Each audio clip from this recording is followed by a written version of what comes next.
Sa ngala ng Ama at ng Anak at ng Espiritu Santo. Amen. Sumainyo ang Panginoon. At sumainyo rin. Mga kapatid, aminin natin ang ating mga kasalanan upang tayo maging marapat gumanap sa banal na pagdiriwang.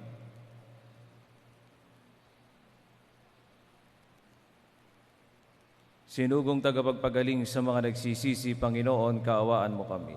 Panginoon, kaawaan mo kami. Dumating na tagapag-anyayang mga makasalani, magsisi, Kristo, kaawaan mo kami. Kristo, kaawaan mo kami. Nakaluklok ka sa kanan ng Diyos Ama para ipamagitan kami, Panginoon, kaawaan mo kami. Panginoon, kaawaan mo kami. Kaawaan tayo ng makapangyarihang Diyos, patawarin tayo sa ating mga kasalanan at patubayan tayo sa buhay na walang hanggan. Amen. Pagbasa mula sa aklat ng Henesis. Ang ahas ang pinakatuso sa lahat ng hayop na nilikha ng Panginoon. Minsay tinanong nito ang babae, "Totoo bang sinabi ng Diyos na huwag kang kakain ng anumang bungang kahoy sa halamanan?" Tumugon ang babae, "Hindi naman. Ipinakakain sa amin ang anumang bunga sa halamanan. Huwag lamang ang bunga ng puno na nasa gitna niyon. Pag kami raw ay kumain ng bunga nito o humipo man lamang sa punong iyon, mamamatay kami." "Hindi totoo yan. Hindi kayo mamamatay," wika ng ahas. Gayon ang sabi ng Diyos, sapagkat alam niyang kung kakain kayo ng bungang iyon, magkakaroon kayo ng pagkaunawa. Kayo'y magiging parang Diyos, malalaman ninyo ang mabuti at masama. Napakaganda sa paningin ng babae ang punong kahoy, at sa palagay niya'y masarap ang bunga nito. Nabuo sa isipan niya na mabuti ang maging marunong, kaya't pumitas siya ng bunga at kumain. Kumuha rin siya para sa kanyang asawa, kumain. Nagkaroon nga sila ng pagkaunawa matapos kumain. Noon nila na lamang sila'y hubad, kaya kumuha sila ng mga dahon ng igos. Pinagtagni-tagni at ginawang panakip sa katawan. Pagdadapit hapon, narinig nilang naglalakad sa halamanan ang Panginoon. Kaya't nagtago sila sa kahuyan. Ang salita ng Diyos. Salamat sa Diyos. Mapalad ang pinagbigyang mahango sa kasalanan. Mapalad ang pinagbigyang mahango sa kasalanan. Mapalad ang tao na pinatawad na yaong kasalanan at nalimot na rin ang kanyang nagawang mga pagsalangsang. Mapalad ang taong sa harap ng poon ay di naparatangan, dahilan sa siya ay di nagkasala at hindi nanlinlang. Mapalad ang pinagbigyang mahango sa kasalanan. Ako ay lumapit sa iyong harapan at salay inamin. Ang aking ginawang mga pagsalangsa hindi ko inilihim. Pinagpasyahan ko ang lahat ng ito sa iyo'y idaing, at aking natamo ang iyong patawad sa sala kong angkin. Mapalad ang pinagbigyang mahango sa kasalanan. Ang lahat ng tapat sa panahong gipit dapat manalangin. Upang bumugsuman ang malaking bahay, di sila abutin. Mapalad ang pinagbigyan mahango sa kasalanan. Kublihan ko'y ikaw ang sasagip kung nababagabag. Aking aawitin ang pagkakalinga at iyong pagliligtas. Mapalad ang pinagbigyan mahango sa kasalanan. Magsitayo na po ang lahat.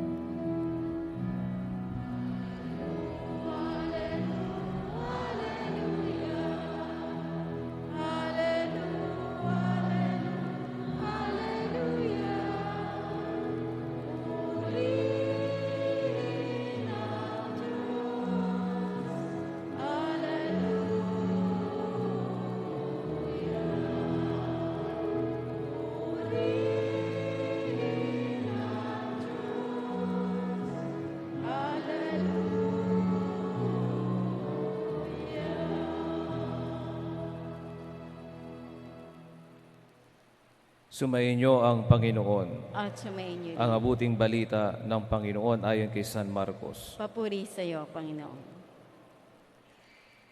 Noong panahong iyon, pagbabalik ni Jesus mula sa lupain ng Tiro, dumaan siya sa Sidon at nagtuloy sa lawa ng Galilea. Matapos tahakin ang lupain ng Decapolis, dinala sa kanya ang isang lalaking bingi at utal at ipinamanhik nila na ipatong sa taong ito ang kanyang kamay. Inilayo muna siya ni Jesus sa karamihan at isinuot ang kanyang daliri sa mga tainga nito. Pagkatapos, lumura at hinipo ang dila nito.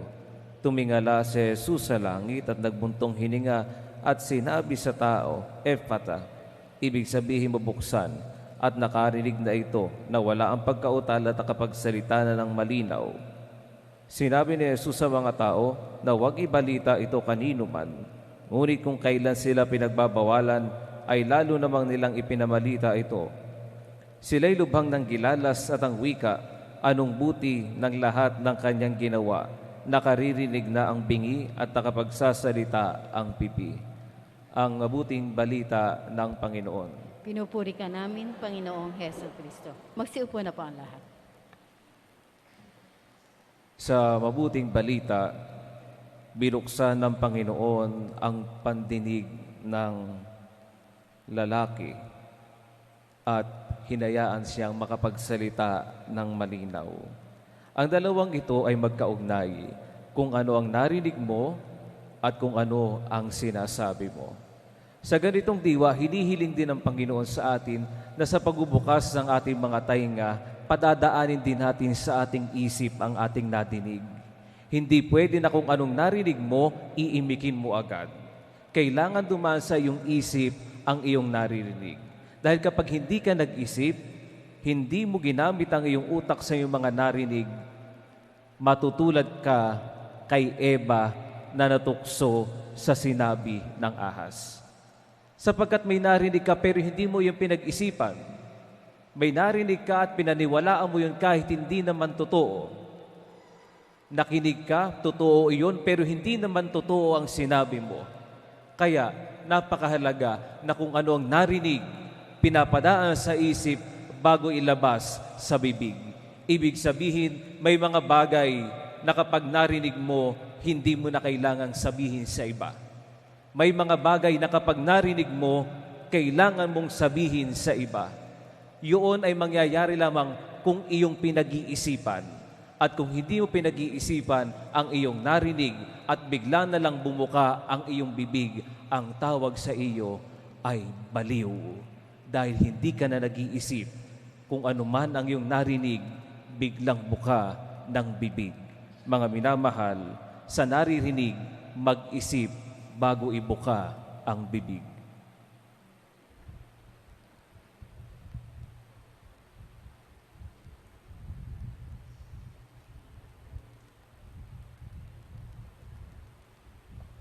Magsitayo na po ang lahat. Natunghayan natin isang ebanghelyo si Jesus na tumugon sa pangailangan ng bingi. May pananalig tayong manalangin sa Diyos Ama upang tumugon din siya sa ating mga pangangailangan. Ang tugon, Panginoon, dinggin mo ang aming panalangin.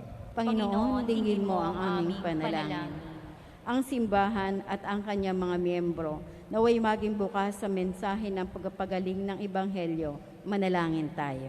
Panginoon, dinggin mo ang aming panalangin. Tayo naway maging bukas ang mga tenga sa puso sa hinaing ng ating kapwa. Manalangin tayo. Panginoon, dinggin mo ang aming panalangin. At inawang laging gamitin ang biyaya ng pagsasalita para ipahayag ang kaluwalhatian ng Diyos. Manalangin tayo. Panginoon, dinggin mo ang aming panalangin. Ang mga nag-aaruga sa mga bingi at mga pipi, naway mapalakas ang kanilang kalooban sa kabutihang loob ni Kristo. Manalangin tayo. Panginoon, dinggin mo ang aming panalangin. Ang mga pumanaw na at mamahinga nawa sa kapayapaan at ang mga nalulumbay, naway mabigyang kasiyahan. Manalangin tayo. Panginoon, dinggin mo ang aming panalangin. Walang hanggang Ama, hilumin mo ang aming pagkamakasarili at buksan mo ang aming mga puso sa pagtanggap ng mabuting balita ng kaligtasan. Hinihiling namin ito sa pamagitan ni Kristong aming Panginoon. Amen. Magsiupo na po ang lahat.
Magsitayo na po ang lahat.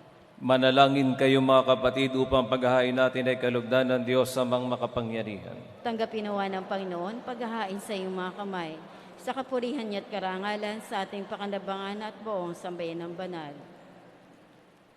Ama naming lumikha, sa pagpapahayag namin sa iyong kadakilaan, ngayong ginugunitan namin ang dalagang Santa Scholastica. Ang kalugod-lugod niyang kagitingan sa pamumuhay ay magpagindapat nawang kalugdan mo ang aming mga alay sa pamamagitan ng Jesucristo kasama ng Espiritu Santo, magpasawalang hanggan. Amen. Sumainyo ang Panginoon. At sumainyo. Itaas sa Diyos ang inyong puso at diwa. Itinaas namin sa Panginoon. Pasalamatan natin ang Panginoong ating Diyos. Marapat na siya ay pasalamatan. Ama na makapangyarihan, tunay nga marapat na ikaw ay aming pasalamatan. Ngayon ikinagagalak naming may mga banal na tao na nagtalaga ng sarili sa anak mong si Jesucristo upang ipamalas nila ang paghahari mo at maakit ang kapwa na manalig sa iyo. Ngayon sa amin ibinibigay ang iyong anak na minamahal, ang kabanalang ito'y taglay at hangad mong kamti ng tanan. Ito ang pinanggalingang amin ngayong nililingon, dito mo rin nais na kami makarating at humantong. Kaya kaysa na makakalisawit ang papuri sa iyo, nang walang humpay sa kalangitan, kami nagbubunyi sa iyong kadakilaan.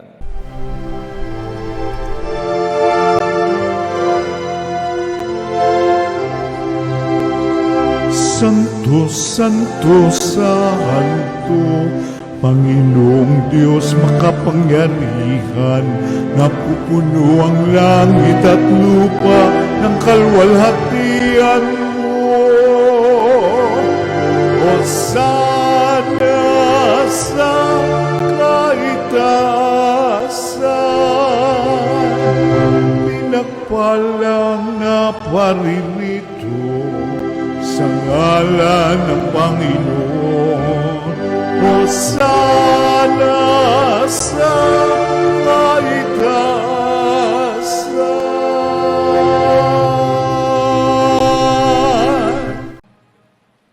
Ama naming banal, ikaw ang bukal ng tanang kabanalan, kaya't sa pamagitan ng iyong Espiritu gawing banal ang mga kaloob na ito upang para sa amin maging katawan at dugo ng aming Panginoong Jesucristo. Bago niya pinagtiis ang kusang loob na maging handog, ginawa kanya ang tinapay, pinasalamatan kaniya, pinaghati-hati niya iyon, inabot sa kanyang mga lagad at sinabi, tanggapin ninyong lahat ito at kanin, ito ang aking katawan na ihahandog para sa inyo.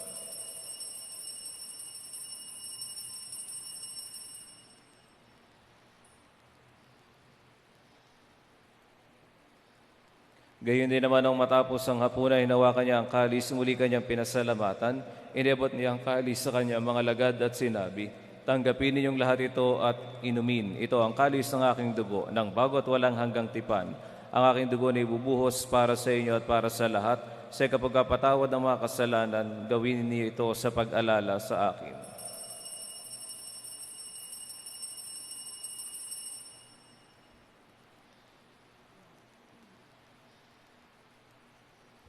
Ipagbunyi natin ang misteryo ng pananampalataya.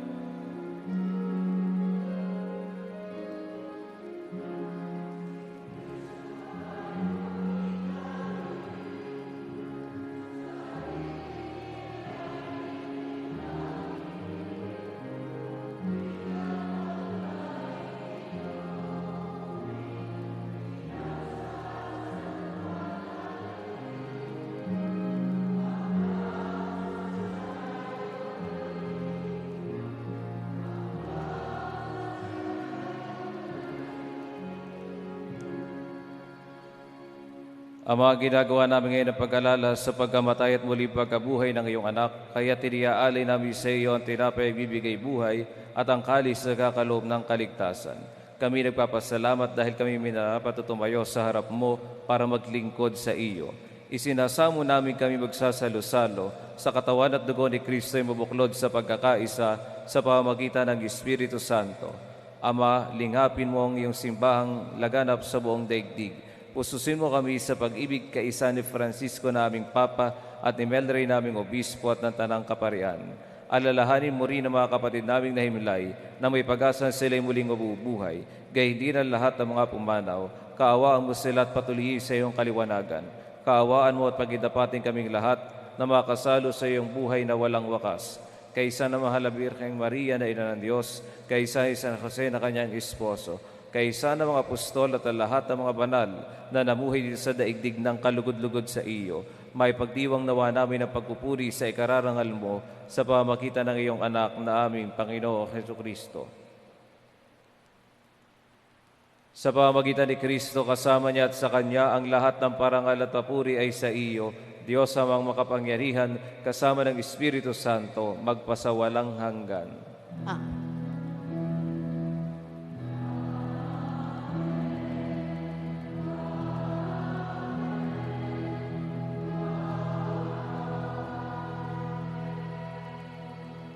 Magsitayo na po ang lahat. Sa tagubili ng mga nakagagaling na utos sa turo ng Jesus sa Panginoon natin at Diyos, ipahayag natin ang lakas loob.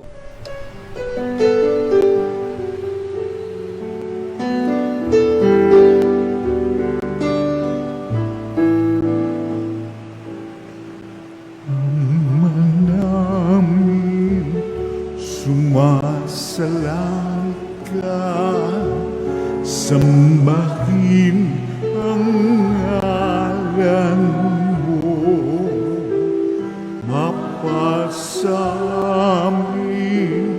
ang kaharian mo, sundin ang loob mo dito sa lupa para nang sa langit. Bigyan mo po kami ngayon ng aming kakanin sa araw-araw at patawarin mo kami sa aming mga sala para ng pagpapatawan namin sa nagkakasala sa amin, at huwag mo kaming ibang dulot sa tukso, at yadya mo kami sa lahat ng masama. Hinihiling namin kami diya sa lahat ng masama, pagkalooban ng kapayapaan araw-araw, iligtas sa kasalanan, at iliyo sa lahat ng kapahamakan samantalang aming pinananabikan ang dakilang araw ng pagkapahayag ng tagapagligtas naming sa Jesucristo.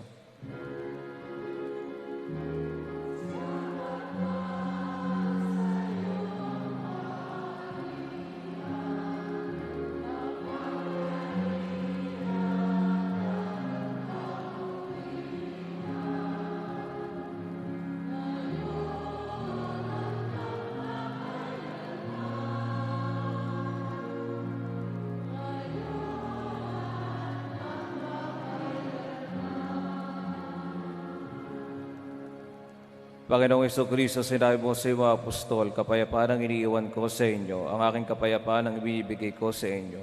Tunghayan mo ang aming pananampalataya at huwag ang aming pagkakasala. Pagkalooban mo kami ng kapayapaan at pagkakaisa ayos sa iyong kalooban, kasama ng Espiritu Santo magpasa walang hanggan. Amen. Ang kapayapaan ng Panginoon ay laging sumainyo. At sumainyo rin. Magbigayan kayo ng kapayapaan sa isa't isa.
Magsilod na po ang lahat.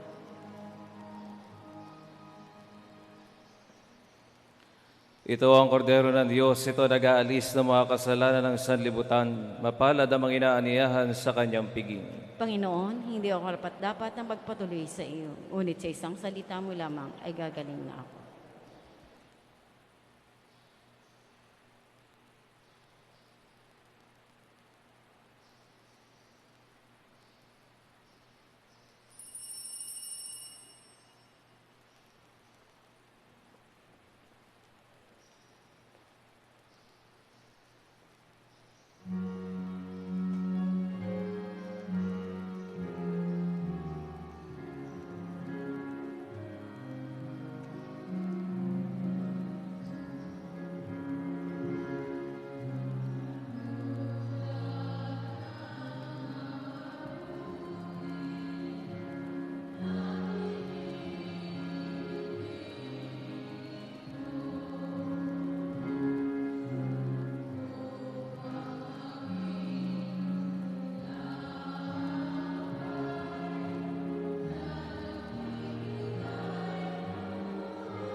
Magsitayo na po ang lahat.